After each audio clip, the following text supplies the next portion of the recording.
Betrayed by his own family, a successful CEO is left for dead in the freezing mountains, abandoned without a second thought. But just when he's about to give up, a stranger appears, pulling him from the brink of death. She's not just his savior. She's a woman with a past darker than his own, running from the same kind of betrayal. As they begin to uncover each other's secrets, the line between saving each other and destroying everything blurs. What happens when the one person you need to trust carries the same scars you do? Can love heal the wounds of betrayal, or will it tear them apart once and for all? Tell me in the comments where you're watching from right now, and if this story speaks to you, make sure you hit subscribe so you don't miss the next one. The dining room of the mountain lodge crackled with tension as Asher Hayes sat at the long mahogany table, his fingers tightening around the stem of his wine glass. Outside, snow fell in thick flurries against the floor-to-ceiling windows, creating an eerie backdrop to what should have been a pleasant family dinner. The flames from the stone fireplace cast dancing shadows across the faces of his father, mother, and younger brother, but their usual warmth felt hollow tonight. "The papers are already signed," his father, Richard Hayes, announced with a calculated smile that didn't reach his eyes. "The merger is complete." Asher's fork clattered against his barely touched plate of grilled salmon. "What merger?" His voice came out steadier than he felt, years of boardroom negotiations helping him maintain his composure. His mother dabbed her lips with a white linen napkin, her diamond rings catching the firelight. "Darling, it's all for the best. The Hayes Group needed this restructuring." "Restructuring?" Asher pushed his chair back, the legs scraping against the hardwood floor. "I'm the chief executive officer. Any restructuring would have gone through me first." His younger brother, Marcus, let out a dry laugh. "That's the thing, big brother. You're not CEO anymore. The board voted this morning. Unanimous decision." The betrayal hit Asher like a physical blow. He stood up, bracing his hands against the table. "This is impossible. I hold controlling shares." "Not anymore," his father said, pulling out a thick folder from his briefcase. "Remember those investment documents you signed last month? The ones for the new Asian expansion?" Asher's blood ran cold as realization dawned. The documents his father had insisted needed immediate signing, the ones he'd trusted without his usual thorough review because they'd come from his own family. "You wouldn't." "It's done, son." Richard's voice held no remorse. "You've been voted out. The Hayes Group is merging with Sterling Industries, and Marcus will be taking over as CEO." The room seemed to spin as Asher processed the magnitude of their betrayal. His own family had orchestrated his downfall, manipulating his trust in them to steal his position and his company. The company he'd spent 15 years building into an international success. Why? The question came out as barely more than a whisper. His mother's perfectly painted lips curved into a condescending smile. "You were always too soft, too concerned with ethics and employee welfare. This business needs a stronger hand." "A stronger hand?" Asher's laugh was bitter. "You mean someone willing to cut corners and sacrifice people for profit?" Marcus stood up, straightening his designer suit. "The car's waiting outside. It'll take you back to the city. Your office has already been cleared out." Asher looked at each of their faces in turn. His father's stern authority, his mother's calculated indifference, his brother's smug satisfaction. These people, his own blood, had planned this ambush methodically, luring him to this remote mountain lodge under the pretense of a family dinner. "You won't get away with this," Asher said, his voice low and determined. Richard's expression hardened. "We already have. The papers are ironclad. Your signatures are legal and binding. It's over, Asher." As if on cue, the lights in the dining room flickered and went out. Through the windows, Asher could see the storm had intensified, snow now falling in thick, angry sheets. Perfect timing, Marcus muttered, checking his phone. Roads are closed due to the blizzard. Looks like we'll all be staying here tonight. But something in his brother's tone made Asher's instincts flare. He watched as his family exchanged knowing glances. "I need some air," Asher announced, heading for the front door. No one tried to stop him. The bitter cold hit him like a wall as he stepped onto the lodge's wraparound porch. The wind howled through the trees, and the snow was already knee-deep. He heard the door open and close behind him, followed by his father's heavy footsteps. "Don't do anything foolish, son," Richard warned. "Accept what's happened and move on. There's a generous severance package." Asher turned to face his father, but the older man was already retreating inside. Through the window, he saw his family gathering their coats and bags. Confusion turned to horror as he watched them heading toward the garage where the lodge's snow vehicles were kept. He rushed back to the door, only to find it locked. Through the glass, he saw Marcus wave mockingly before disappearing down the hallway. Asher pounded on the door, the reality of their plan becoming crystal clear. They weren't just taking his company, they were leaving him stranded. The sound of engines roaring to life spurred him into action. He ran through the deep snow towards the garage, but by the time he rounded the corner of the lodge, 2 snowmobiles were already speeding away into the white darkness, their tail lights growing fainter by the second. Asher stood there, the wind whipping at his inadequate dinner clothes, his dress shoes filling with snow. The full weight of his situation crashed over him. He was alone on a remote mountain, in the middle of a blizzard, with no transportation, no phone, and no supplies. His own family had orchestrated not just his professional downfall, but had literally abandoned him to the elements. He fought down the panic rising in his chest, forcing himself to think logically. The lodge would have emergency supplies if he could find a way back inside. But as he made his way back to the main entrance, testing every door and window, he found them all securely locked. Even the hidden key his father usually kept under a fake rock was gone. The wind cut through his thin dress shirt like knives, and his fingers were already going numb. Asher huddled under the slight protection of the porch, his mind racing. The nearest town was 15 miles down the mountain. In good weather, it would be a challenging hike. In this blizzard, it could be deadly. But staying here, exposed to the elements, would definitely be fatal. Taking a deep breath of the frigid air, Asher oriented himself toward where he knew the main road should be. He had to try. Each step was a battle against the wind and deep snow, his dress shoes offering no protection against the cold. As he pushed forward into the howling white darkness, Asher's thoughts weren't on the betrayal or the loss of his company. Instead, a steely determination took hold. If he survived this, he would find a way to expose their treachery. His family had underestimated him. They thought their perfectly orchestrated plan would break him. But with each painful step through the snow, his resolve only grew stronger. The cold bit deeper, and his wet clothes clung to his body like ice. Still, Asher pressed on, using the trees for support when he could, fighting against the disorientation of the swirling snow. His family's betrayal had left him with nothing, but they'd forgotten one crucial thing. He'd built his company from nothing once before. He could do it again, if he survived this night.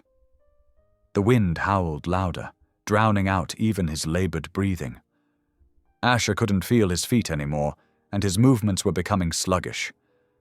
But he forced himself to keep moving, one excruciating step at a time. The darkness seemed to close in around him, broken only by the occasional glimpse of moonlight through the storm clouds. His father's words echoed in his mind. "You were always too soft." They'd seen his integrity as weakness, his ethical standards as a liability. Now they'd tried to eliminate that liability entirely, leaving him to the mercy of the mountain. But with each step, despite the cold that seemed to reach his very bones, Asher proved them wrong. He wasn't soft, he was surviving. The snow continued to fall relentlessly, and Asher stumbled on, lost in the white void of the blizzard, betrayed and alone, but determined to survive this ultimate test of will and endurance. The frigid mountain air tore through Asher's soaked clothing as he stumbled forward, each step becoming heavier than the last. His fingers had long since lost all feeling, and his teeth chattered violently as he pushed against the relentless wind.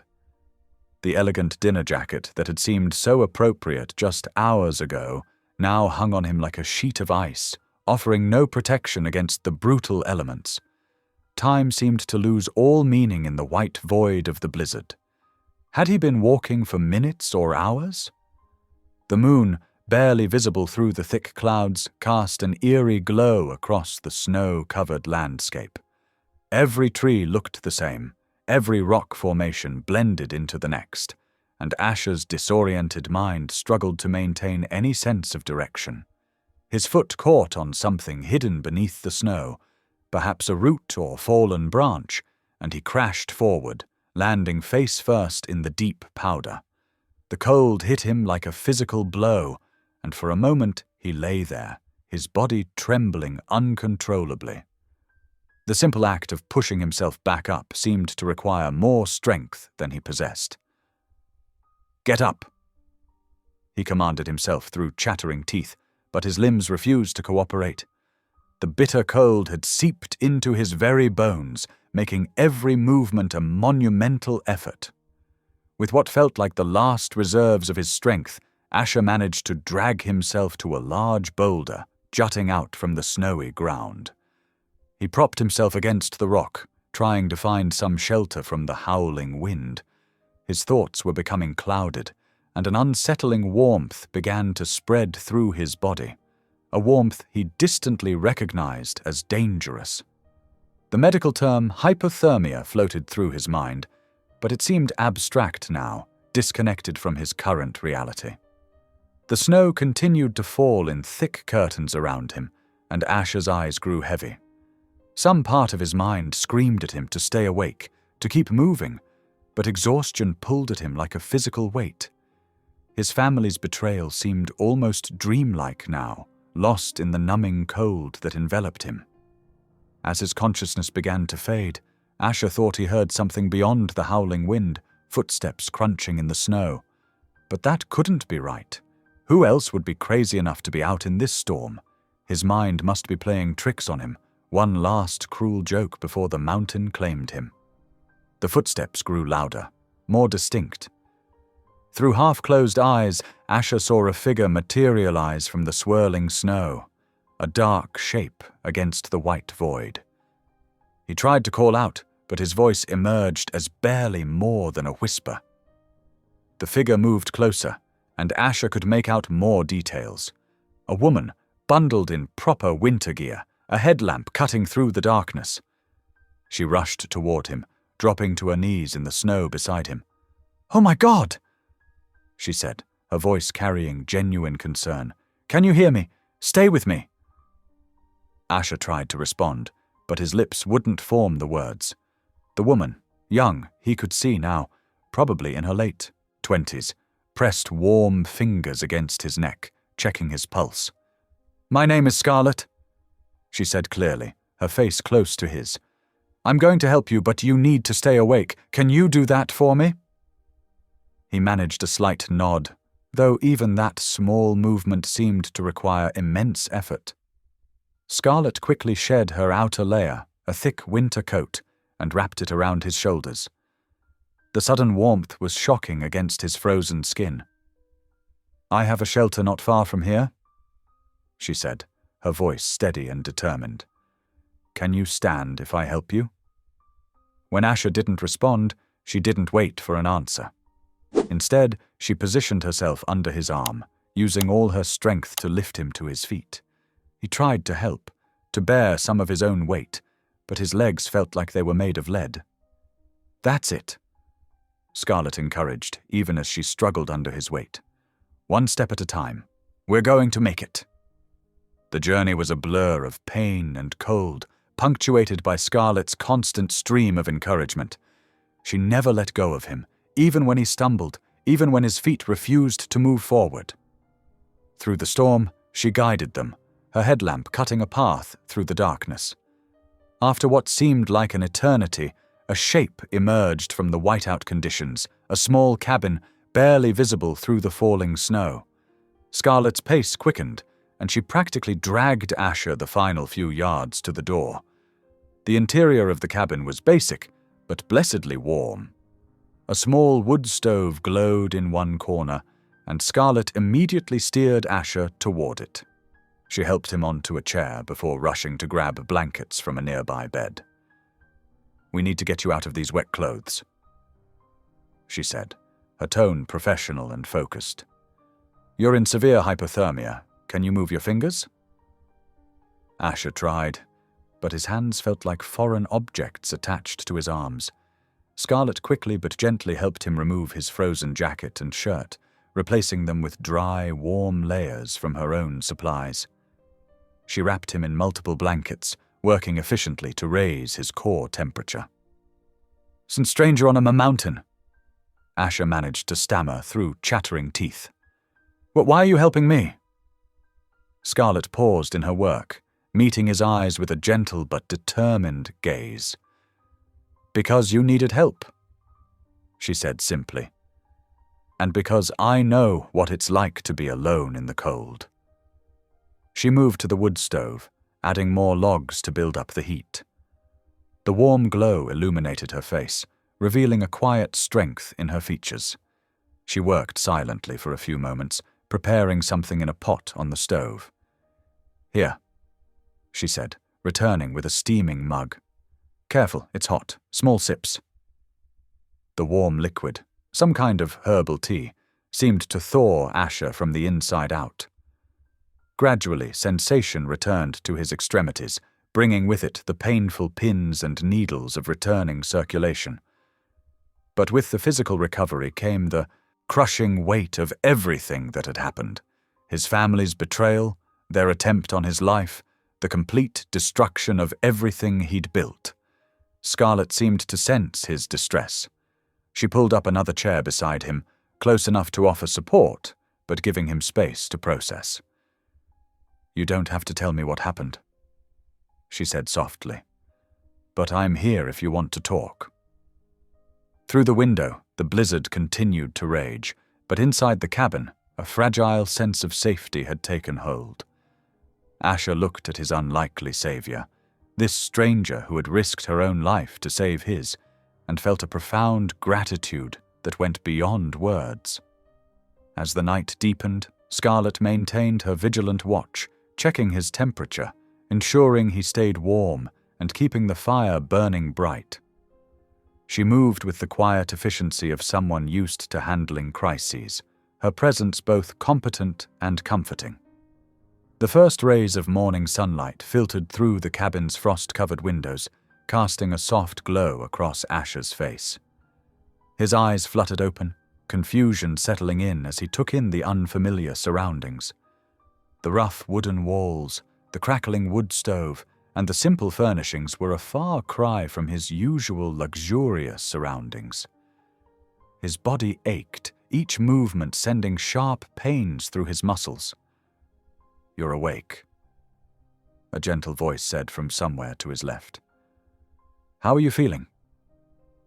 Asher turned his head slowly, wincing at the stiffness in his neck. Scarlett sat in a worn armchair, a steaming mug in her hands. In the daylight, he could see her more clearly. She was younger than he'd initially thought, probably in her late 20s, with dark hair pulled back in a practical braid, and eyes that held both kindness and caution. "Like I've been hit by a truck," he managed to say, his voice hoarse. "But I'm alive, thanks to you." Scarlett stood up and moved to check the bandages on his hands. Her touch was gentle but professional, methodical in her assessment. "You had severe hypothermia when I found you. Another hour out there." She didn't finish the sentence, but she didn't need to. The memories came flooding back.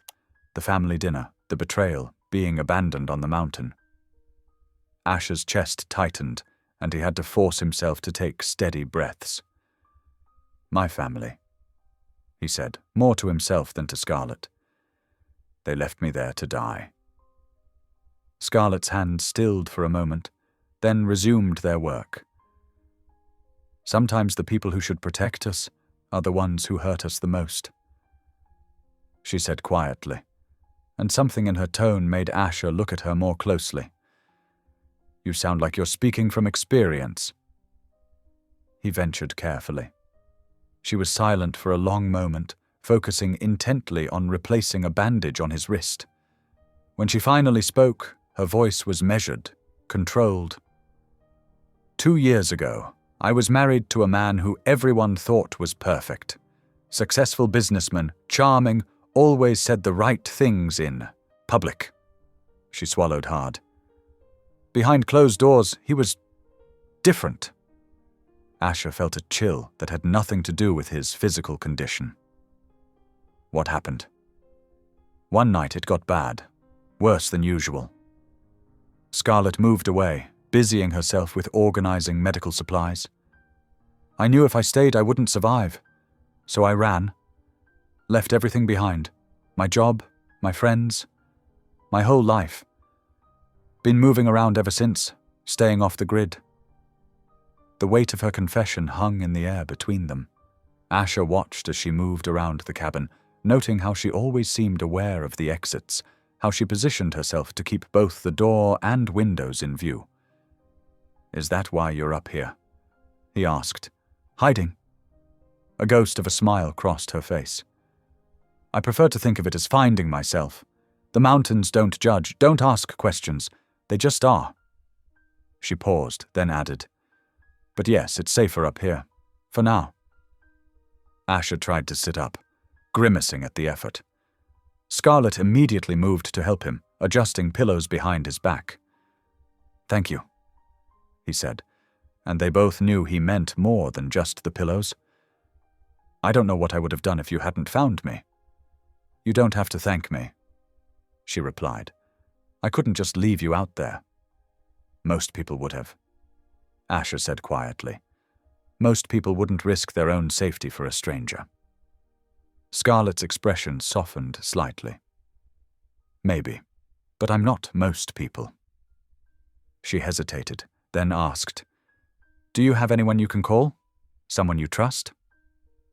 Asher thought about his life before the betrayal, the business associates, the social circles, the countless connections he'd cultivated over the years. But as he mentally went through the list, he realized how superficial most of those relationships had been. His family had been his core, his foundation, and they had tried to destroy him. "No," he admitted, the word tasting bitter in his mouth. "No one." Understanding passed between them, a recognition of shared isolation, of lives upended by those who should have been trustworthy. Scarlett nodded, not with pity but with comprehension. "Well," she said, moving to stoke the fire, "you're welcome to stay here until you're stronger. It's not much, but it's warm and safe." Asher watched her, this strange, strong woman who had saved his life and asked nothing in return. Trust didn't come easily to either of them.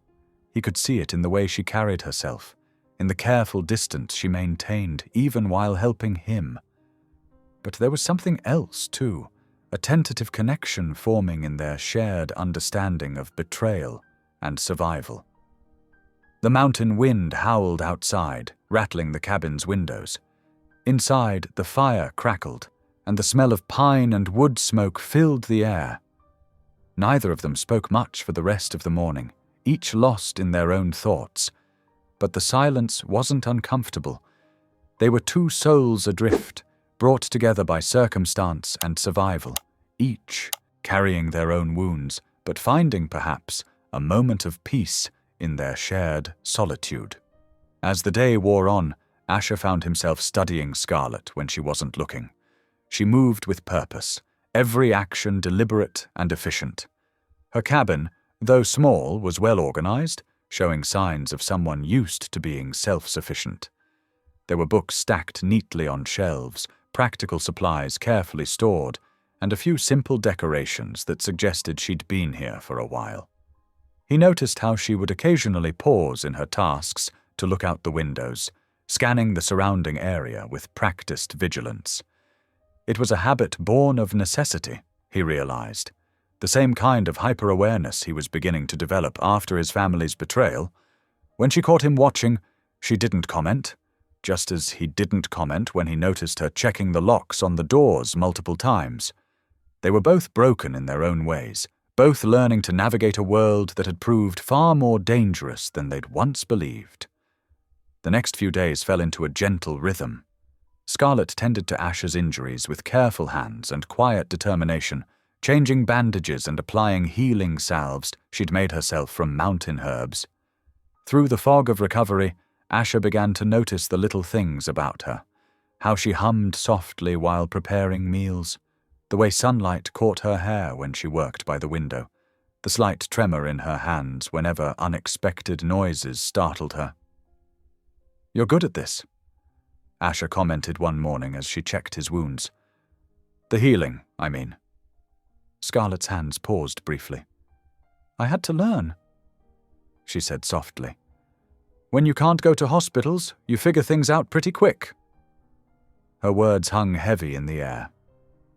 Asher watched as she resumed her work, noting the shadows that crossed her face. "Will you tell me about it?"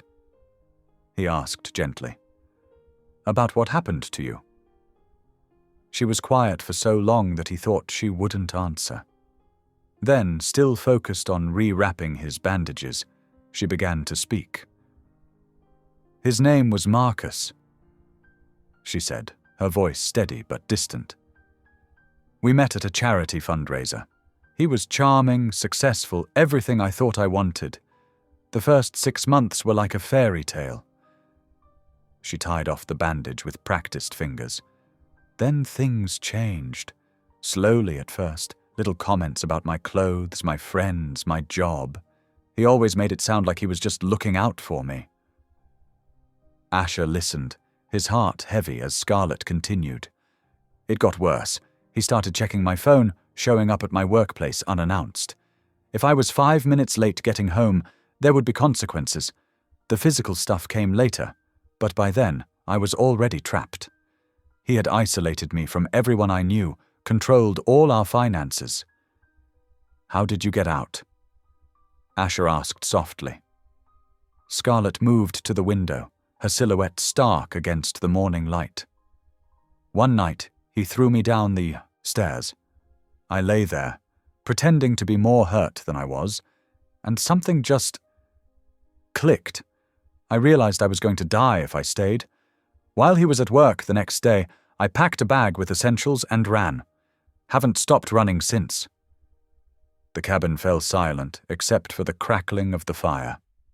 Asher felt a deep admiration growing for this woman who had survived so much and still found the strength to help others. "You're incredibly brave," he said finally. Scarlett turned back to him, a sad smile on her face. "Brave? No. Desperate, maybe. Survival isn't brave, it's instinct." Over the next few days, their conversations continued, pieces of their lives slowly emerging like fragments of a mosaic. Asher found himself sharing more about his own betrayal, the raw wound of his family's deception still fresh. "I built everything with them," he explained one evening as they sat by the fire. "Every decision, every success. It was always about family first. To realize it was all a lie?" He shook his head, the pain still sharp. "I don't even know who I am without that foundation." Scarlett listened, stirring the embers with a poker. "Maybe that's not such a bad thing," she said thoughtfully. "Getting to choose who you want to be, without anyone else's expectations."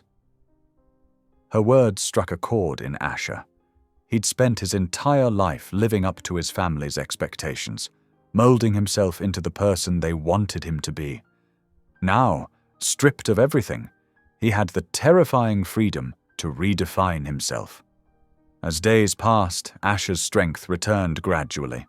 He began to help around the cabin, though Scarlett was hesitant to let him do too much. They fell into comfortable routines, sharing meals, talking late into the night, each finding unexpected solace in the other's company. One morning, as sunshine streamed through the windows, Scarlett announced she needed to take a walk to gather more herbs. "Will you be okay alone for a while?" she asked, pulling on her coat. Asher nodded, settling into the chair by the window. "I'll be fine. Take your time." After she left, the cabin felt different, quieter, more contemplative. Asher watched the mountains through the window, their snow-capped peaks unchanged by the dramas playing out beneath them. For the first time since his family's betrayal, his mind began to clear enough to think about the future. He needed to rebuild, that much was certain. Not just his life, but his sense of self. His family had tried to destroy him, thinking him weak without their support. But here he was, surviving despite their best efforts. The betrayal still hurt. He suspected it always would, but something new was emerging from the ashes of his old life. Pulling out the small notebook Scarlett had given him, Asher began to write. Plans, ideas, possibilities. They flowed onto the paper. He would need to be careful, strategic. His family wouldn't expect him to survive, and that gave him an advantage. He could work in the shadows, gathering evidence of their wrongdoing, building a case against them. But more than revenge, he wanted redemption, not in their eyes, but in his own. He wanted to create something meaningful, something that couldn't be corrupted by greed or betrayal. As he wrote, his thoughts kept returning to Scarlett, to her strength and resilience. She had rebuilt her life from nothing, found ways to help others even while protecting herself. Looking around the cabin, at the simple but purposeful way she had created a safe haven, Asher felt something shift inside him. His old life had been about power, success, and family legacy. But maybe there was another way to measure worth. Through kindness, through helping others, through being true to oneself despite the cost. He wrote until his hand cramped, filling pages with possibilities and plans. The sun moved across the sky, shadows lengthening on the cabin floor. In the distance, he could see Scarlett's figure moving through the trees, gathering her herbs with careful precision. His future was uncertain, but for the first time since that fateful dinner with his family, he felt something like hope stirring in his chest. The afternoon sun cast long shadows through the cabin windows as Asher stood up from his chair, testing his strengthening legs. His muscles still ached, but the sharp pain had subsided to a dull throb. He walked slowly around the small space, touching the rough-hewn walls, examining the simple furnishings that had become familiar over the past few days. Near the small bookshelf, his foot caught on a loose floorboard. Bending down carefully, he noticed a corner of paper peeking out from beneath. Curiosity got the better of him, and he gently pulled the board up, revealing a small collection of letters bundled together with twine. "I shouldn't," he muttered to himself, but his hands were already untying the bundle. The papers were worn, some tear-stained, others crumpled as if they'd been balled up in anger before being smoothed out again. The first letter made his blood run cold. He recognized the handwriting immediately, the sharp, aggressive strokes that belonged to his brother John. His eyes scanned the page, widening with each line. "My dearest Scarlett," the letter began, dripping with false sweetness that Asher knew all too well. "You can't hide forever. Everything you have, everything you are, belongs to me. Don't forget who made you." The letters grew increasingly threatening, each one revealing more of the toxic relationship that had trapped Scarlet. But it was the signature at the bottom that made Asher's hands shake. Forever yours, John Hayes.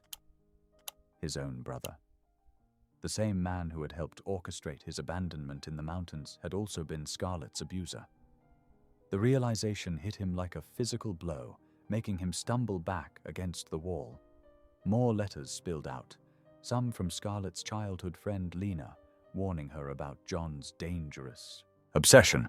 Others were official documents, restraining orders, police reports, all painting a picture of systematic abuse and manipulation that spanned years.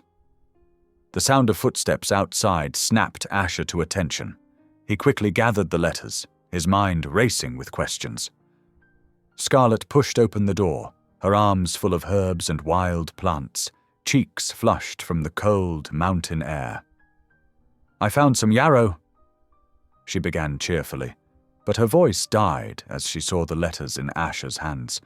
The color drained from her face, and the plants tumbled from her arms to scatter across the floor.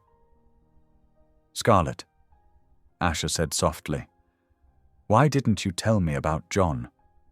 She took a step backward, her hands trembling. "Where did you find those?" "Under the floorboard." He set the letters carefully on the table between them. "I'm so sorry, I had no right to look at them. But Scarlet, John is my brother. He helped orchestrate what happened to me in the mountains." Scarlet's eyes darted between Asher and the door, like a trapped animal seeking escape. "I can't," she whispered, wrapping her arms around herself. "I can't talk about this. Please." Asher took a careful step forward. "Whatever he did to you, whatever happened, you're safe now. But I need to understand. These two things can't be coincidence." Tears welled up in Scarlet's eyes. He destroyed everything. My career, my relationships, my sense of self. When I finally escaped, I swore I'd never speak his name again. She pressed her hands to her face. "I didn't know you were his brother. When I found you in the snow, I just saw someone who needed help." "What exactly did he do?" Asher asked, though part of him dreaded the answer. Scarlet's voice came out barely above a whisper. "Everything. He controlled everything. My money, my friends, what I wore, where I went. When I tried to leave the first time, She stopped, shaking her head violently.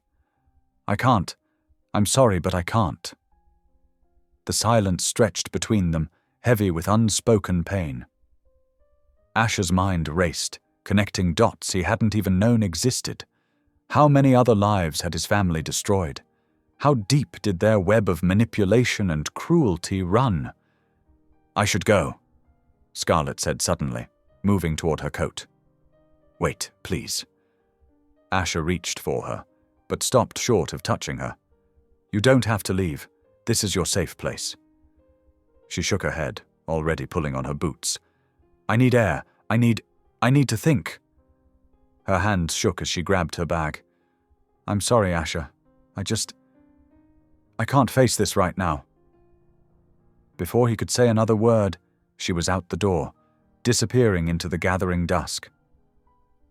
Asher stood at the window, watching her figure grow smaller against the vast mountain landscape. The letters lay scattered on the table behind him, each page a testament to his brother's cruelty and the pain that connected their paths.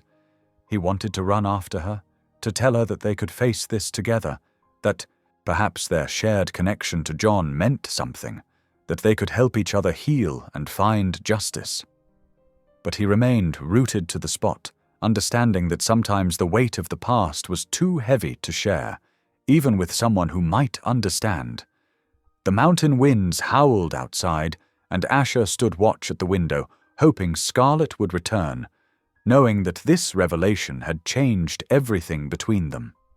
The simple sanctuary they had found in each other's company had been complicated by the shadows of their shared past, and he had no idea how to move forward from here.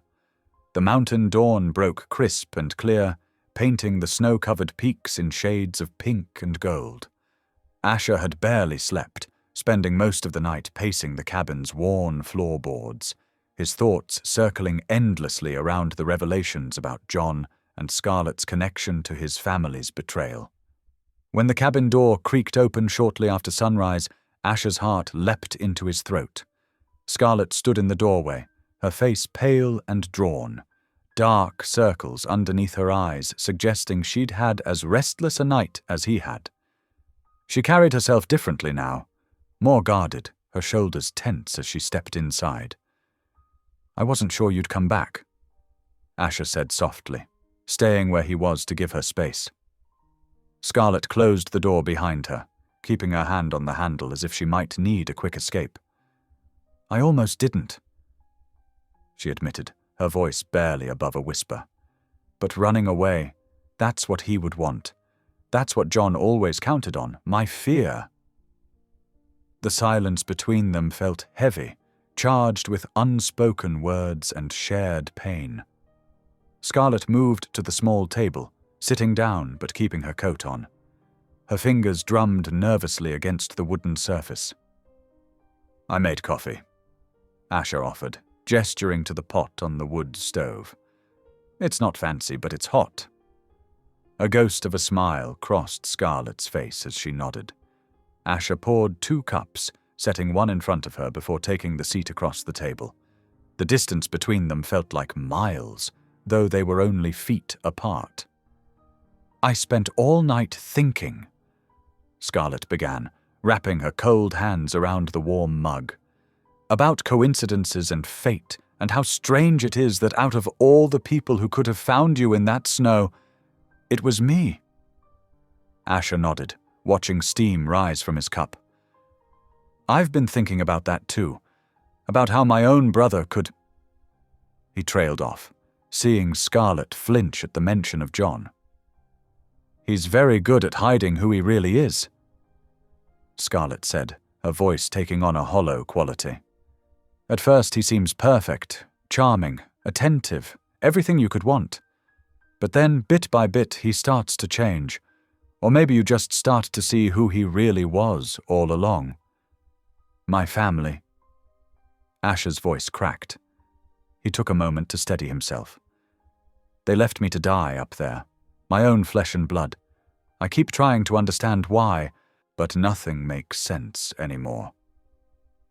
Scarlett's eyes met his, and for the first time since she'd returned, he saw a flash of the connection they'd shared before.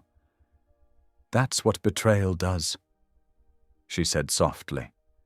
"It makes you question everything you thought you knew. Every memory becomes suspect. Every moment of happiness feels like it might have been a lie." "Yes," Asher breathed out, surprised by how perfectly she'd captured his feelings. "Exactly that." The morning light streamed through the cabin's small windows as they sat in companionable silence, each lost in their own thoughts, but somehow less alone in their shared understanding. As the minutes ticked by, the tension between them began to ease, replaced by something deeper, a recognition of kindred spirits. "Sometimes," Scarlett said, breaking the silence, "I wonder if I'll ever be able to trust anyone again.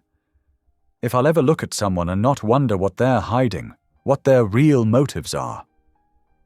Asher's hand moved across the table, stopping just short of touching hers. "I understand that fear. Right now it feels like trusting anyone would be setting myself up for another fall." Their eyes met again, and this time neither looked away. Something shifted in the air between them, a subtle change that made Asher's heart beat faster. "But," Scarlett prompted, sensing there was more to his thought. "But sitting here with you," he continued carefully. "Talking about all of this, it's the first time since everything happened that I've felt understood. Really understood." Color rose in Scarlett's cheeks, and she ducked her head, but not before Asher caught the small smile that crossed her face.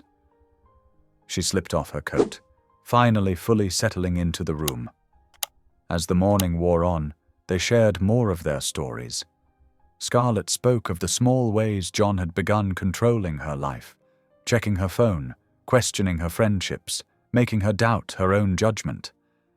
Asher told her about growing up with John, seeing signs of his manipulation, but always excusing them as brotherly competition.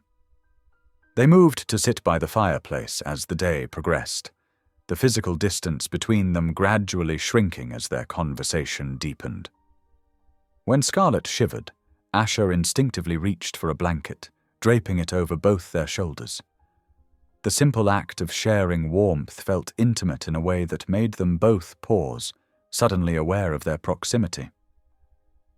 "I'm scared," Scarlett admitted in a whisper, staring into the flames. "Not just of John, or of what happened. I'm scared of how safe I feel right now, sitting here with you. It feels dangerous to let my guard down again." Asher turned to face her, his expression soft with understanding. "I'm scared too," he confessed, "of how quickly you've become important to me, of how much I want to protect you, even though I know you're strong enough to protect yourself." Scarlett's hand found his under the blanket, their fingers intertwining, naturally, as if they'd done this 1,000 times before. Neither spoke about the contact, but both felt the significance of it, a small act of trust in a world that had given them every reason to be distrustful. The fire crackled softly, casting dancing shadows on the cabin walls. Outside, a light snow began to fall, adding to the feeling of isolation from the rest of the world. But here, in this moment, that isolation didn't feel like loneliness anymore. They sat together in comfortable silence, their joined hands a bridge between their separate paths of pain, their shared warmth a promise of something neither was ready to name, but both could feel growing stronger with each passing moment. The mountain winds whispered outside, but inside the cabin they had found a pocket of peace, a shelter not just from the cold, but from the storms of their past. The mountain days blended together like watercolors on a canvas, each one flowing into the next. Asher's body grew stronger, but his mind remained a battlefield of conflicting emotions. The bruises on his body had faded to yellowed shadows, yet the wounds of betrayal still felt fresh and raw. One morning, as sunlight filtered through the cabin's frost-covered windows, Asher stood at the small kitchen counter, his hands wrapped around a steaming mug of coffee. Scarlett watched him from her usual spot by the window, concern etched across her features. "You're getting that look again," she said softly. "The one where you're 1,000,000 miles away." Asher's lips twitched into a sad smile. "Just thinking about my family, about John." He took a deep breath, the steam from his coffee rising like ghosts between them. "You know, growing up, I always thought I knew who my brother was. We shared everything, same house, same schools, same dreams. At least I thought we did." Scarlett moved closer, settling into a chair at the small wooden table. "Tell me about him," she encouraged, though Asher noticed how she tensed at the mention of John's name. "He was always competitive, but I never saw it as dangerous." Asher's voice grew distant. "When we were kids, if I got an A on a test, he had to get an A+. If I made the varsity team, he had to be team captain. I thought it was just normal brother stuff." "But it wasn't," Scarlett said quietly, her fingers tracing patterns on the wooden tabletop. "No, it wasn't." Asher set his mug down and joined her at the table. "As we got older, the stakes got higher. It wasn't just about grades or sports anymore. It became about power, control, money. Everything had to be a competition, and he had to win at any cost." Scarlett listened intently, her eyes never leaving his face. The morning light caught the green flecks in her eyes, making them shine with understanding and something deeper, a shared pain that connected them. "You need to do something," she said finally, her voice gentle but firm. "They can't just get away with what they did to you." Asher ran a hand through his hair, frustration evident in every movement. I know, but exposing them means exposing everything. The corruption, the lies, the illegal dealings. It would destroy the company, affect hundreds of innocent employees. And despite everything, they're still my family. Family doesn't do what they did to you, Scarlett countered, then fell silent, her own words seeming to strike a chord within her. She stood abruptly, moving to stare out the window, her arms wrapped tightly around herself. Asher watched her retreat into herself, recognizing the familiar signs of someone battling their own demons. Over the past days, he'd noticed how she would withdraw whenever the conversation turned too personal, how she would physically distance herself when emotions ran high. Scarlett, he said softly, you don't have to carry your past alone. She remained silent, her back to him, shoulders tense. The morning light caught the slight trembling of her hands. I know what it's like to want to forget, he continued. To think that if you don't talk about it, maybe it will just fade away. But it doesn't work like that, does it? No, she whispered, still not turning around. It doesn't. The silence stretched between them, heavy with unspoken words and shared understanding. Outside, a bird called, its song echoing across the mountainside. I have to go back, Asher said finally, the words feeling like stones in his mouth. I have to face them, confront what they've done. I can't hide up here forever, pretending the world below doesn't exist. Scarlett turned then, her face a mask of carefully controlled emotion. When? Soon. Tomorrow, maybe. He stood, fighting the urge to go to her, to bridge the physical gap between them that seemed to grow wider with each passing moment. Come with me. The words hung in the air, unexpected even to him. Scarlett's eyes widened slightly, fear flickering across her face before she schooled her features back to neutrality. I can't, she said, her voice barely above a whisper. I'm not ready to face all of that. Not yet. Asher nodded, understanding but disappointed. The thought of leaving her behind made his chest ache in a way that had nothing to do with his physical injuries. Over these past days, she had become more than just his rescuer. She had become his confidant, his anchor in a world that had been turned upside down. I'll come back, he promised, meaning it with every fiber of his being. Once I've dealt with everything, I'll come back for you. Scarlett's smile was sad, tinged with something that looked like longing. Don't make promises you might not be able to keep, Asher. The world down there, it's different from up here. Everything is more complicated. The truth of her words hung heavy between them. Up here, in their mountain sanctuary, they had found a kind of peace, a connection that felt pure and uncomplicated. But down in the city, reality waited with all its sharp edges and tangled relationships. Asher moved to the window, standing beside her but not touching. Together they watched as clouds rolled across the mountain peaks, casting shifting shadows on the valley below. The decision to leave felt both right and wrong, necessary but painful. His heart pulled him in two directions, toward justice and responsibility in the city, and toward the quiet understanding he'd found with Scarlett in these mountains. The day stretched on, each hour bringing him closer to his departure, each moment with Scarlett becoming more precious for its impending end. They moved through their usual routines, checking supplies, tending the fire, preparing meals, but everything felt weighted with unspoken goodbyes. As evening approached, casting long shadows across the cabin floor, Asher packed what few belongings he had. His mind was already racing with plans and strategies for confronting his family, but his heart remained anchored in this small cabin, with the woman who had saved more than just his life. As night descended upon the mountains, the cabin grew quiet except for the crackling of the fireplace. Asher sat at the small wooden table, his packed bag resting by the door, a reminder of tomorrow's journey.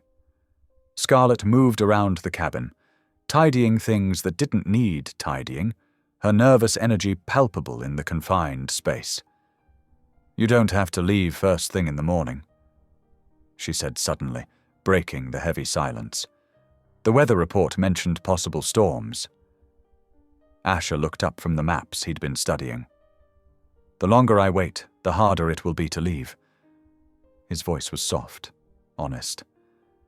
"And the more time my family has to cover their tracks." Scarlett nodded, understanding but clearly conflicted. She stopped her restless movements and leaned against the kitchen counter, her fingers gripping the worn wood. "I know you have to go, it's just—" She trailed off, unable to finish the thought. Standing up, Asher crossed the room to where she stood. The firelight cast dancing shadows on her face, highlighting the vulnerability in her eyes. "Just what?" "It's been nice," she whispered. "Not being alone." The admission hung between them, heavy with meaning. Asher felt his heart squeeze in his chest. Over these past days, something had grown between them, something neither had expected or planned for. In this small cabin, far from the world that had hurt them both, they'd found understanding, comfort, and maybe even something more. "I meant what I said," he told her, moving closer. "I will come back." Scarlett looked up at him, her eyes searching his face. "The world down there is different, Asher. Once you're back in your life, with your responsibilities, your company—" "This isn't just about responsibility anymore," he interrupted. "Yes, I need to confront my family. I need to understand why they betrayed me, why they tried to—" He couldn't finish the sentence, the pain still too fresh. "But that's not all. There is." Their eyes met, and something electric passed between them. The tension that had been building for days, perhaps since the moment she found him in the snow, reached a breaking point. Asher moved closer, slowly, giving her time to step away if she wanted to. She didn't. Instead, Scarlett tilted her face up to his, her breath catching slightly. Asher brought his hand up to cup her cheek, his thumb ghosting over her skin. The moment stretched, filled with possibility and fear and hope. Then, as if drawn by an invisible force, they came together. Their lips met in a kiss that started soft and tentative, but quickly deepened with all the emotion they'd been holding back. Scarlett's hands gripped his shirt, pulling him closer, while Asher's arms wrapped around her, holding her as if she might disappear. The kiss was everything. An acknowledgement of their connection, a release of their shared pain, a promise of something more. When they finally broke apart, both were breathing heavily. But neither moved away.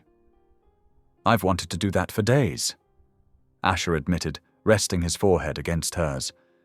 Scarlett gave a shaky laugh. "Me too." Then her expression grew serious. "But Asher, I meant what I said before. I can't go with you. I'm not ready to face everything. The past, the city, your brother." "I know," he said, though it pained him to accept it. "And I understand. You need time and space, and I respect that. But don't push me away completely. Don't pretend this isn't real."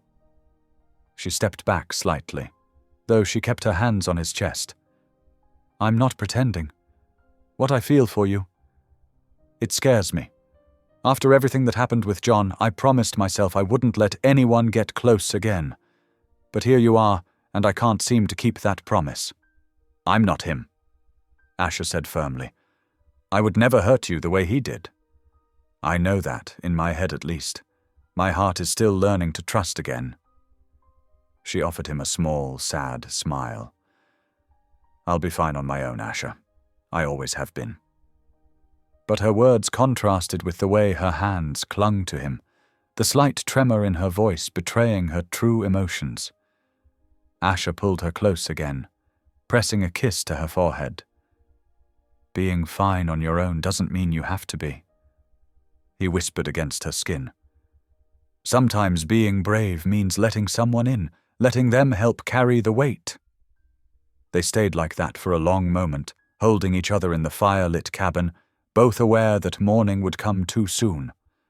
Finally, reluctantly, they separated, though their hands remained linked. The rest of the evening passed too quickly, filled with quiet conversations and lingering touches, neither wanting to waste a moment of their remaining time together. When they finally went to sleep, it was with heavy hearts and minds full of uncertainties about what tomorrow would bring. Morning arrived with cruel swiftness. Asher stood at the cabin door, his bag slung over his shoulder, looking at Scarlett one last time. She stood in the doorway, her arms wrapped around herself, trying to appear stronger than she felt. "Be careful," she said, her voice barely steady. "Your family. They've already shown what they're capable of." Asher nodded, fighting the urge to stay, to forget about everything else and remain in this mountain sanctuary with her. But he knew he couldn't. Some battles had to be fought, some truths had to be faced. He took one step toward her, then another, until he could cup her face in his hands. Their last kiss was gentle, filled with unspoken promises and bittersweet hope. When they parted, Scarlett's eyes were bright with unshed tears. "I'll come back," he promised again, meaning it with every fiber of his being. Then he turned and began walking down the mountain path, each step taking him further from the sanctuary they'd built together and closer to the confrontation that awaited him. At the bend in the trail, he stopped and looked back one last time. Scarlett still stood in the doorway, a solitary figure against the wooden cabin. The morning sun caught her hair, making it glow like a beacon. She raised her hand in a final farewell, and Asher's heart clenched in his chest. The future was uncertain, filled with challenges and confrontations he couldn't predict, but one thing he knew for sure: the woman watching him leave had changed everything. With that thought holding him steady, he turned and continued down the path, leaving his heart behind in a small cabin on a mountainside. The city skyline loomed before Asher as his taxi wound through the crowded streets. Everything looked exactly the same as when he'd left, yet somehow completely different. Digital billboards flashed advertisements, and people hurried along the sidewalks, absorbed in their own worlds. But something felt off. It wasn't until they passed a newsstand that Asher understood why. His own face stared back at him from multiple magazine covers, alongside screaming headlines: "Hayes Heirs Failed Takeover. Corporate Scandal Rocks Hayes Industries. Asher Hayes. The Black Sheep Betrays Family Trust. Stop the car," Asher commanded, his voice rough. He threw some cash at the driver and stumbled out onto the sidewalk, drawn to the newsstand like a moth to flame. The vendor recognized him immediately, eyes widening. "Hey, aren't you—" Asher grabbed one of each publication, his hands shaking as he read the stories his family had spun. According to the articles, he had attempted a hostile takeover of Hayes Industries, trying to force out his own father and brother. When his plan failed, he'd disappeared, leaving behind a mess of questionable business dealings and angry investors. His stomach churned. They'd turned everything around, making him the villain in their carefully crafted narrative. The betrayal cut deeper than he'd imagined possible. Pulling out his phone, he saw hundreds of missed calls and messages, most from reporters seeking comment. His social media accounts were flooded with angry comments from people who believed the lies. Even his most trusted business associates seemed to have turned against him. Only one message stood out, from Sophie, his assistant. "I know the truth. Come to my apartment. It's not safe at the office." 20 minutes later, Asher stood in Sophie's modest living room, pacing as she explained how things had unfolded in his absence.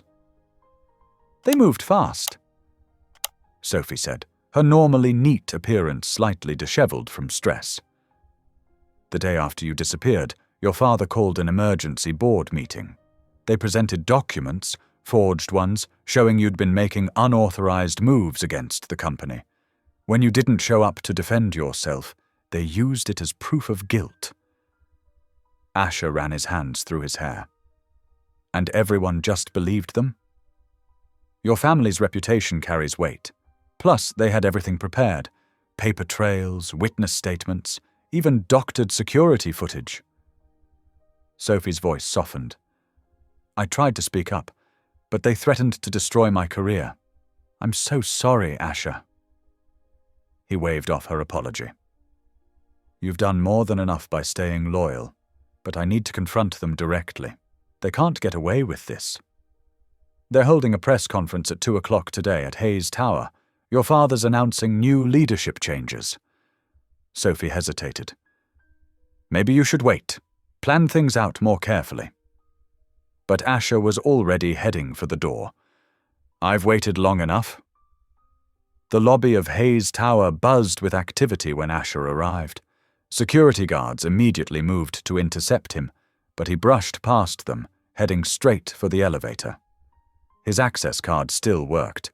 They hadn't expected him to return so soon. As he rode up to the top floor, his mind drifted to Scarlett. What would she think if she could see him now? She'd encouraged him to fight back, but he wondered if she'd meant like this, charging in without a plan. Still, her strength in facing her own demons inspired him. The elevator doors opened to chaos. Reporters filled the executive floor, cameras flashing as his father addressed them from behind a podium. John stood smugly at his side, the perfect picture of a dutiful son. And so, with heavy hearts, we must move forward without... His father's words cut off as he spotted Asher. The room fell silent, then erupted in camera flashes and shouted questions. Father, Asher said, his voice carrying across the suddenly hushed room. I believe you owe me an explanation. Security! His father barked, but Asher held up his hands. Go ahead, have me thrown out. It'll make a great story. Son returns to clear his name, family has him arrested. Is that really the headline you want? His father's face reddened, but he forced a smile. Perhaps we should discuss this privately.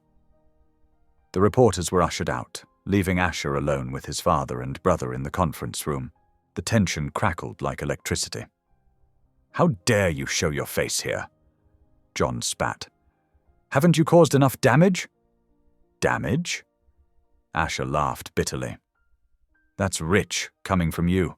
How long did it take you to forge those documents after leaving me to die on that mountain?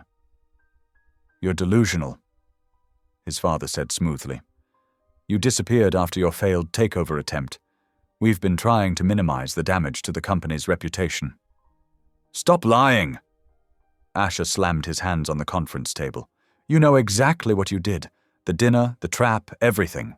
And John? He turned to his brother. I know about what you did to Scarlett. John's face flickered with recognition before settling back into a mask of confusion. I don't know what you're talking about. She told me everything, and I'm going to make sure everyone else knows too. About her, about what you did to me, all of it. His father stepped forward, voice low and threatening. Think carefully, son. You have no proof, no witnesses. It's your word against ours, and right now, your word isn't worth much. Walk away while you still can. The truth of those words hit Asher hard. They'd planned everything perfectly, leaving him with nothing but his certainty of what had happened.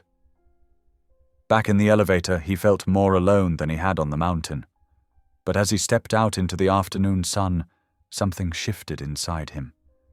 He might be alone in the city, but he wasn't truly alone anymore. Somewhere in a mountain cabin, Scarlett was fighting her own battles.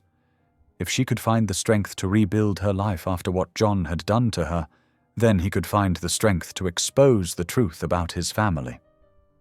Pulling out his phone, he called Sophie. I need everything you can find. Financial records, emails, security footage. They slipped up somewhere, and we're going to find it. He might have lost this battle, but the war was far from over.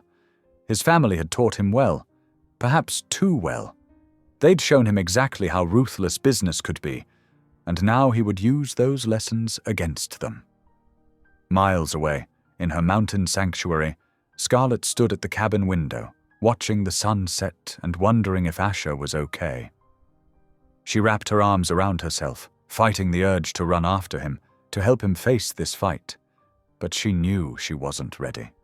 Not yet. All she could do was hope that he was strong enough to face his family alone. The crunch of footsteps on gravel echoed through the mountain stillness as Asher made his way back to the cabin.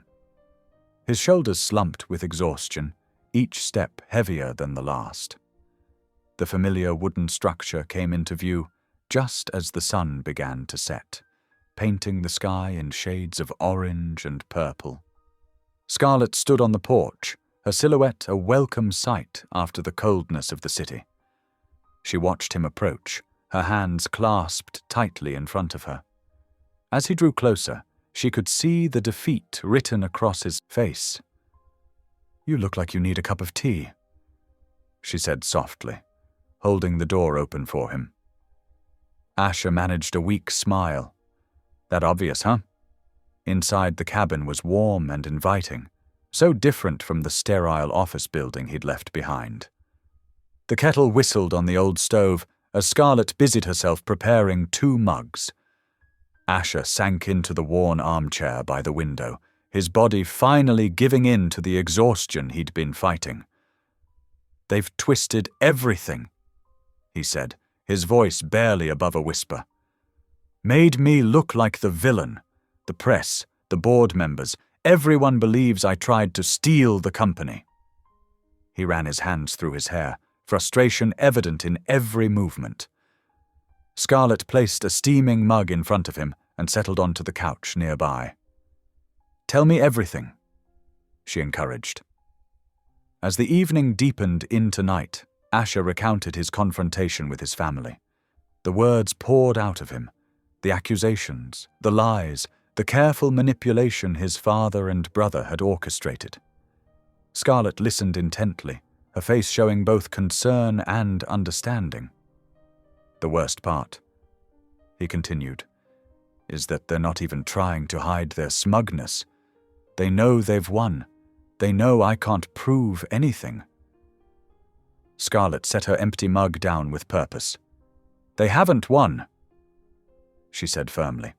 "They only win if you give up. What else can I do?" Asher's voice cracked with emotion. "They hold all the cards." Rising from her seat, Scarlett moved to kneel beside his chair. "Listen to me, Asher. I know what it's like to feel powerless against people who seem untouchable. When I was with John, he made me believe I was nothing, that I deserved the way he treated me." Asher's hands clenched at the mention of his brother's name. Scarlett continued, her voice growing stronger. "But you know what I learned? They're only untouchable because we believe they are. Your family. They're just people. Powerful people, yes, but still just people. And people make mistakes." She reached out and took his hand, her touch warm and reassuring. "The Asher I've come to know these past weeks isn't someone who gives up. He's someone who fights for what's right, who cares about truth and justice." "That Asher feels very far away right now," he admitted. "He's not."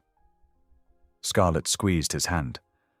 "He's right here, just tired and hurt. But you're stronger than they think you are.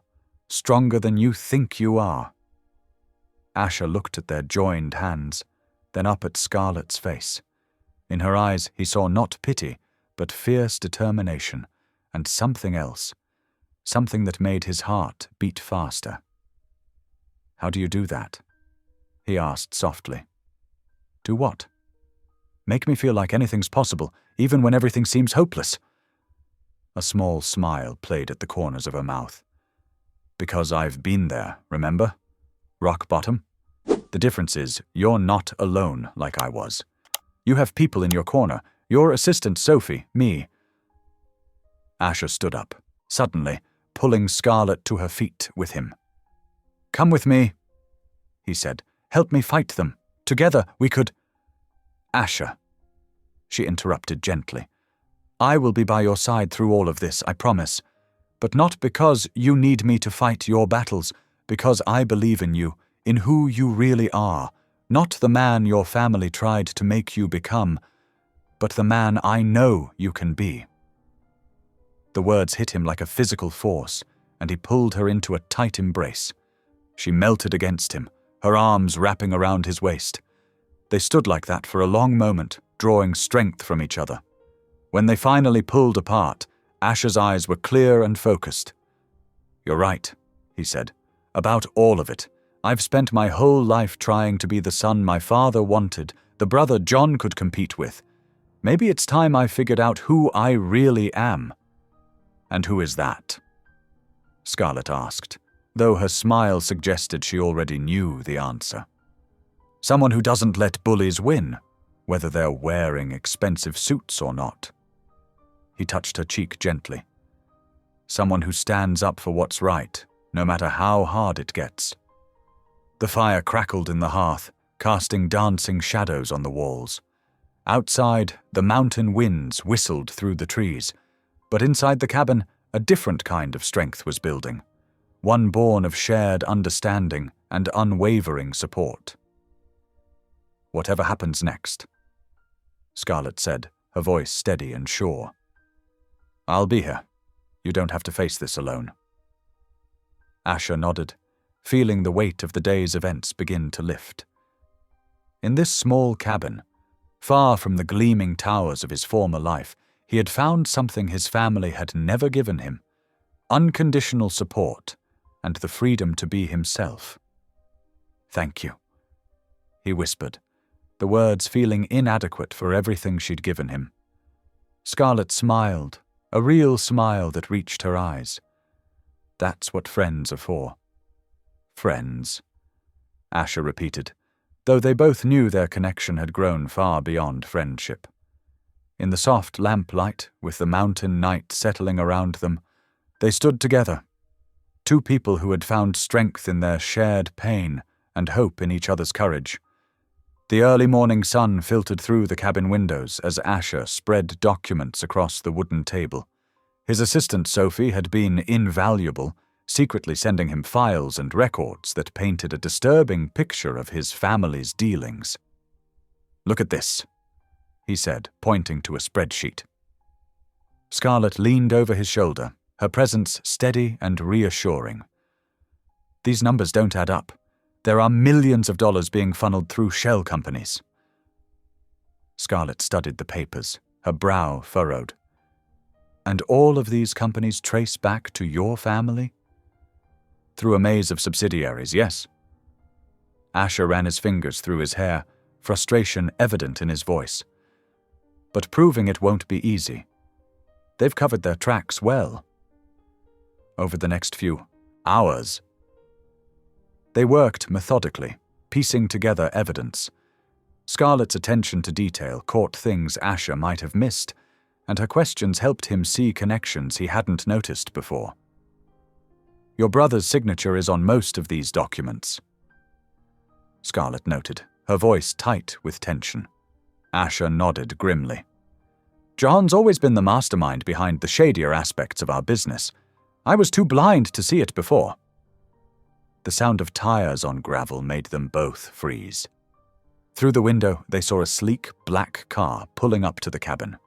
Scarlett's face went pale as John Hayes stepped out, his expensive suit a stark contrast to the rustic surroundings.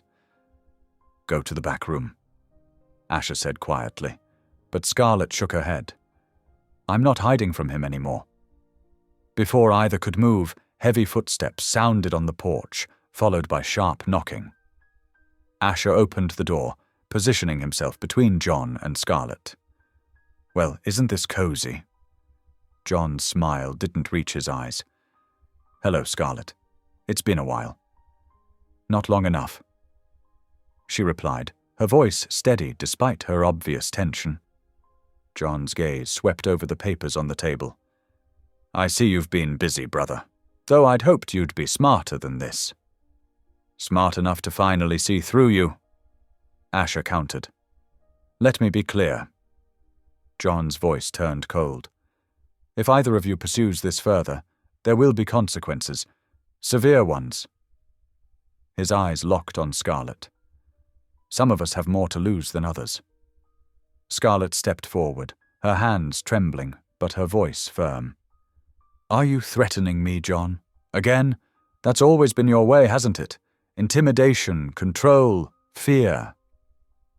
I'm merely stating facts. John replied smoothly. Think carefully about what you're doing, both of you. Family secrets should stay in the family. You lost the right to call us family when you left me to die on that mountain. Asher growled. John's laugh was hollow. Always so dramatic, Asher. We were teaching you a lesson, though clearly. His eyes swept over Scarlett again. You haven't learned it. Get out. Asher's voice was dangerously low. Think about my warning, John said, moving towards the door. Some stories are better left untold. After he left, Scarlett sank into a chair, her hands shaking. Asher knelt beside her, taking her hands in his. Are you okay? She nodded slowly. I thought I was past being afraid of him, but seeing him again, we don't have to do this. Asher said softly. I can find another way. Scarlett straightened, steel returning to her spine. No, he doesn't get to win. Not this time. She squeezed Asher's hands. I'm with you in this, all the way. Over the next few days, they worked tirelessly, gathering more evidence. Sophie helped them compile a comprehensive file of fraudulent transactions, illegal dealings, and corporate manipulation. The story they uncovered was worse than either had imagined. The press conference is set for tomorrow, Asher said one evening, looking up from his phone. Once this goes public, there's no turning back. Scarlett moved to stand beside him, her shoulder brushing his. Are you ready for what comes next? I'll lose everything, he said quietly. The company, my reputation, probably most of my assets once the legal battles begin. But you'll have your integrity, Scarlett replied. And you'll have me. He turned to face her, his eyes intense. That's all I need. The next morning, they stood together at the back of a packed conference room. Reporters filled every seat, cameras flashing as Asher made his way to the podium. Scarlett watched from the sidelines, her heart pounding as he began to speak. Good morning. Asher's voice was clear and strong. I've called this press conference to expose a pattern of corruption and illegal activities within Hayes Industries. What I'm about to share will shock many of you, but every word is supported by documented evidence. He paused, his eyes finding Scarlett's in the crowd. She nodded slightly, and he continued. My own family, led by my brother John Hayes, has been engaged in systematic fraud, money laundering, and corporate manipulation. They attempted to silence me by abandoning me in the mountains to die. But I'm here today because someone brave enough to stand up against their corruption saved my life. The room erupted with questions, camera flashes intensifying. Asher held up his hands for silence. I have provided each of you with a detailed file containing evidence of these crimes. I am prepared to cooperate fully with any investigation and face whatever consequences come from my own unwitting participation in these activities. As Asher continued to detail the extent of his family's crimes, Scarlett watched his face. There was pain there, but also relief. The relief of finally speaking truth to power. When he finished, the room exploded with questions, but Asher simply gathered his papers and walked toward her. It's done, he said quietly. Scarlett took his hand, squeezing it gently. It's just beginning. Together, they walked out of the conference room, leaving behind the chaos of shouting reporters and flashing cameras. Whatever came next, they would face it together. The morning after Asher's press conference, the headlines screamed across every major news outlet. Scarlett stood in the kitchen of their shared apartment, coffee forgotten in her hand as she stared at the television. Hayes Air claims family conspiracy, a tale of revenge. Disgraced CEO launches smear campaign against own family. Sources close to Hayes family question mental stability of former CEO. Asher walked into the kitchen, his face drawn but determined. He'd barely slept, spending most of the night fielding calls from his lawyer. Scarlett handed him a fresh cup of coffee without a word. "It's worse than we expected," she said softly, gesturing to the TV. "They're trying to discredit me," Asher replied, his voice hoarse. "My father's PR team is working overtime." The news anchor's voice filled the room.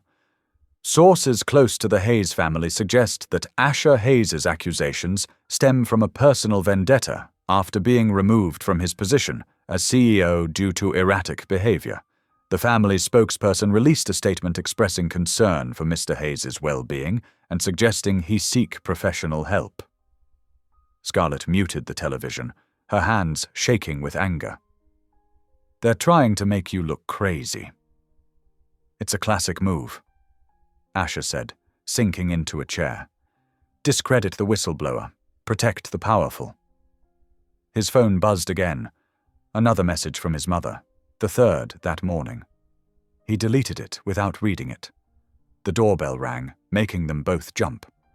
Scarlett peered through the peephole and saw a crowd of reporters gathered in the hallway, cameras at the ready. "They found us," she whispered. Asher's phone rang. It was Sophie, his assistant. "Mr. Hayes," she said when he answered. "I've been trying to reach you. The board is calling an emergency meeting. They're voting to formally remove you from all positions within the company." "They can't do that without proof of misconduct," Asher argued. "They're citing the press conference as evidence of unstable behavior," Sophie explained. "Your father has already convinced most of the board members. I'm so sorry." After hanging up, Asher shared the news with Scarlett. She watched as he paced the room, running his hands through his hair in frustration. "We knew this would happen," she reminded him gently. "They're not going to go down without a fight." The reporters outside continued to call through the door, their voices muffled but persistent. Scarlett's phone lit up with a text from her childhood friend, Lena. "Are you okay? I just saw the news. Call me if you need anything." The day wore on, and the media storm intensified. Every hour brought new accusations, new theories, new attacks on Asher's character. His family released old photos of him at parties, suggesting he had a history of erratic behavior. Former employees were quoted out of context, painting him as unstable and vindictive. By evening, Asher sat on the couch, surrounded by papers, evidence they'd gathered, documents Sophie had helped them collect. Scarlett watched him from the kitchen as she prepared dinner, her heart aching at the sight of his slumped shoulders. "You should eat something," she said, bringing him a plate. "How can they just lie like this?" he asked, his voice thick with emotion. "They're trying to erase everything I've done for the company, everything I've built." Scarlett sat beside him, taking his hand. "They're scared," she said. "You've threatened their perfect facade, but we have the truth on our side." "The truth?" Asher laughed bitterly. "Look at what they're doing to the truth. They're twisting it, burying it under lies and accusations. Then we'll dig it back up," Scarlett said firmly. "We'll find a way to make people listen." They spent the next few hours developing a strategy. Sophie had secretly copied years of financial records before the family could destroy them. There were emails, transactions, proof of systematic fraud that couldn't be explained away. "We need to find someone who will listen," Scarlett said, spreading the documents across the coffee table. "Someone who can't be bought off or intimidated. I might know someone, Asher replied, reaching for his phone. An investigative journalist I met years ago. She's known for taking down corrupt corporations.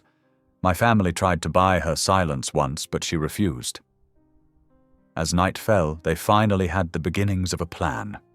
The journalist Diana Chen had agreed to meet with them the next day. She'd been following the story and suspected there was more to it than the media was reporting. The reporters outside had finally left, leaving them in blessed silence. Scarlett and Asher sat on the balcony, looking out over the city lights. The weight of the day settled around them like a heavy blanket. "Are you scared?" Scarlett asked softly. Asher was quiet for a moment. "Not of them," he finally said. "I'm scared of failing, of letting them win, of letting down everyone who's counting on us to expose the truth." Scarlett turned to face him, her eyes fierce in the dim light. "Listen to me," she said. "You're not alone in this fight. We're stronger together than they could ever imagine. Your family, they only know how to tear things down. But you and me, we know how to build things up." Asher looked at her, really looked at her, and felt something shift inside him. The woman who had saved him on that mountain was still saving him, every day, in countless small ways. "I don't know what I did to deserve you," he said quietly. "You didn't have to do anything," she replied. "Sometimes the best things in life come when we're at our lowest point, when everything else has been stripped away, and all we have left is our truth and our courage."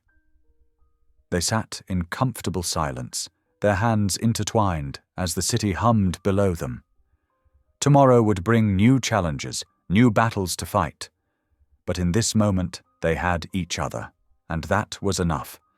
The truth was their weapon, their shield, and their salvation.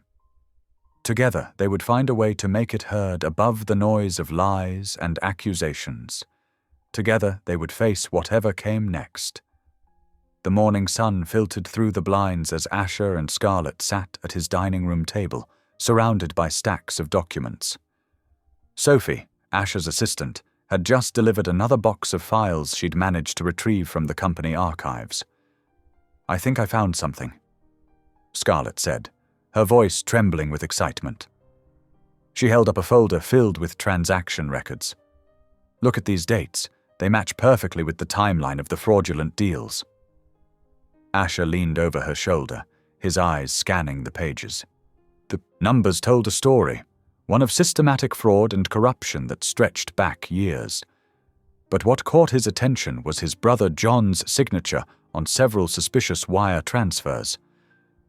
"This is it," he breathed, his hands shaking as he spread the documents across the table. "These transfers, they're all connected to offshore accounts. And look at the amounts.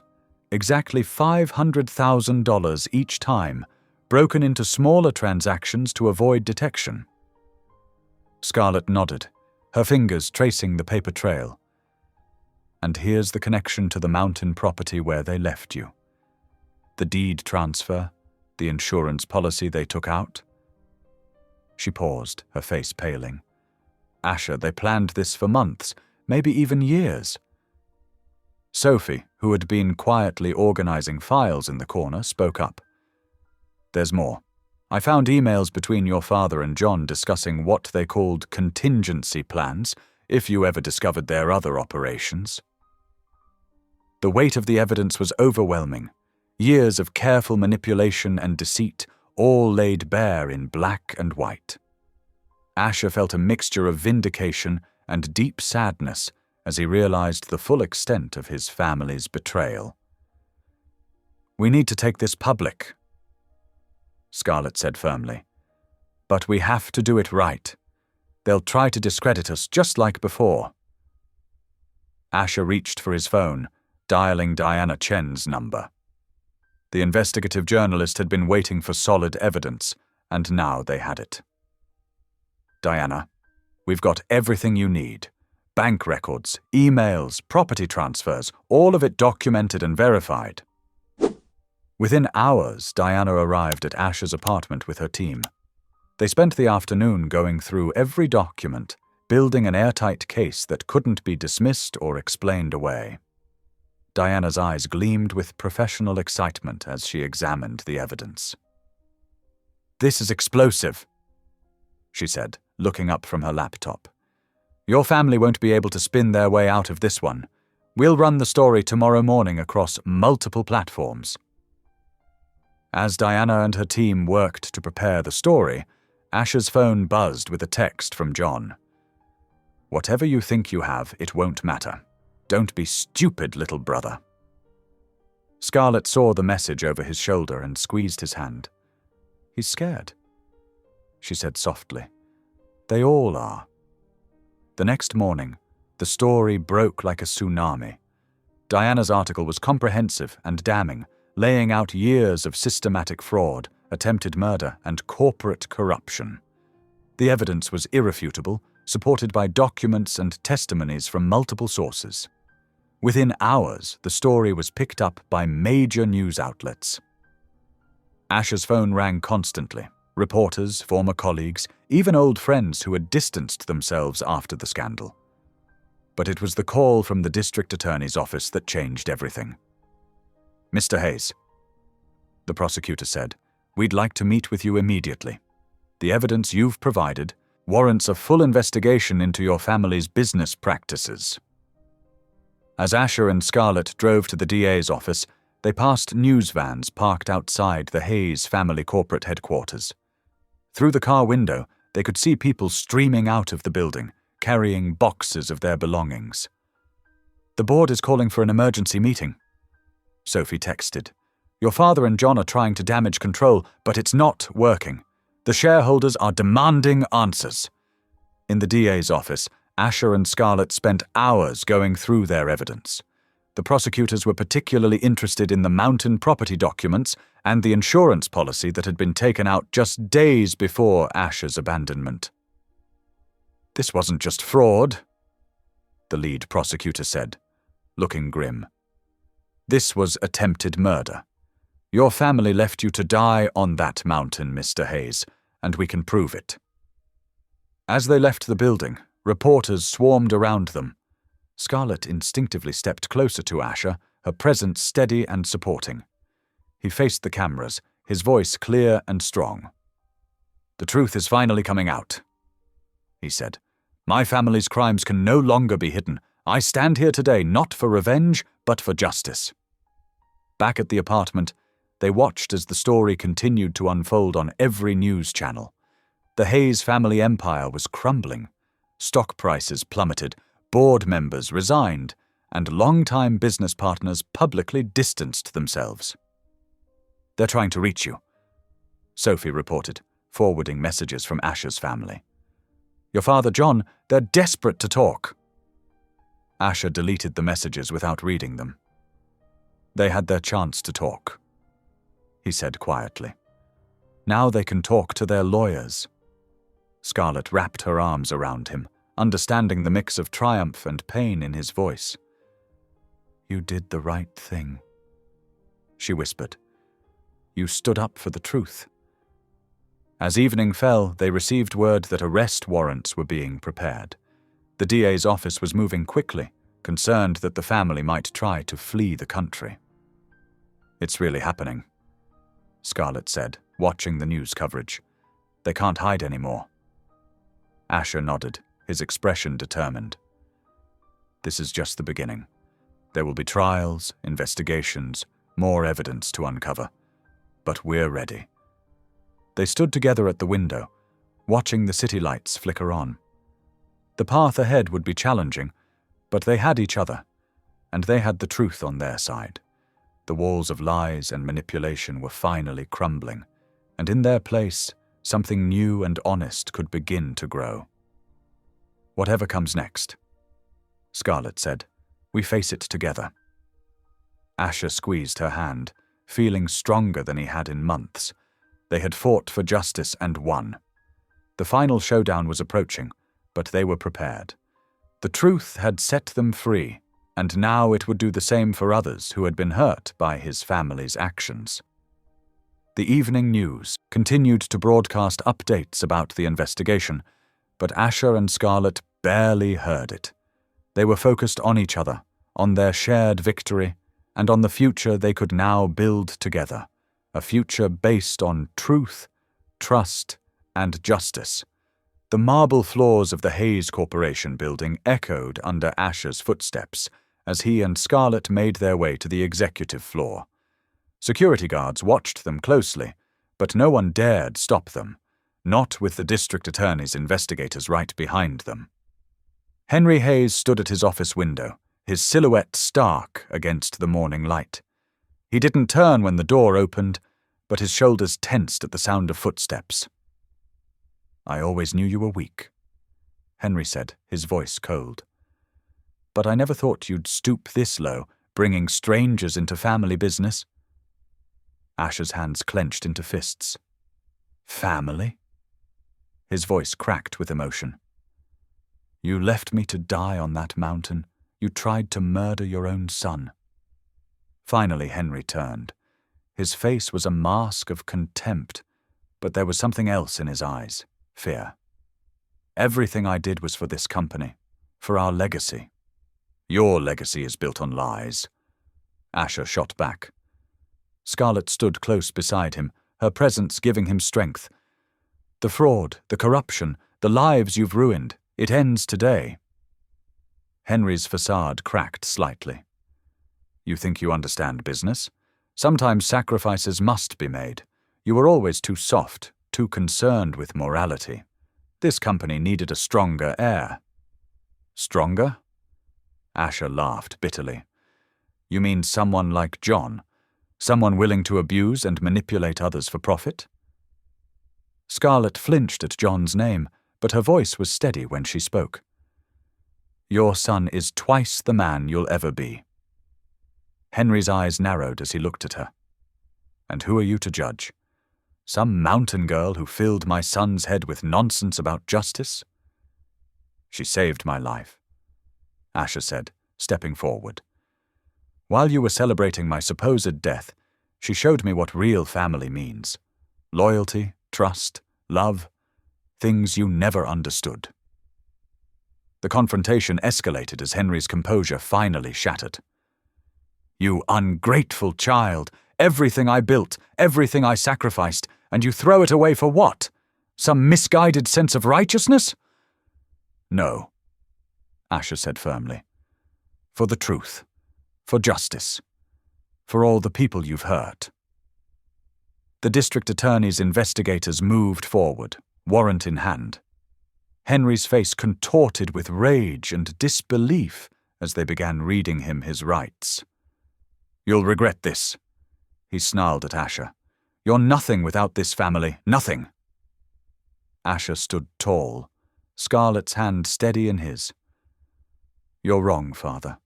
I'm finally everything I was meant to be, someone who stands up for what's right."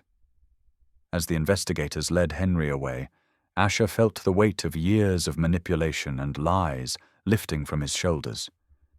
The emotional toll was heavy, but the victory was worth it. Scarlett squeezed his hand, understanding without words the complex mix of triumph and grief he was feeling. "It's over," she whispered. Asher nodded, watching as his father, the man who had controlled his life for so long, was escorted out of the building. The empire of lies was crumbling, but from its ashes something new could grow, something honest and true. They stood together in the now empty office, the morning sun streaming through the windows. Asher was emotionally drained, but he felt stronger than ever. With Scarlett beside him, he knew he could face whatever challenges lay ahead. The price of truth had been high, but standing there, victorious yet humbled, Asher knew it had been worth every moment.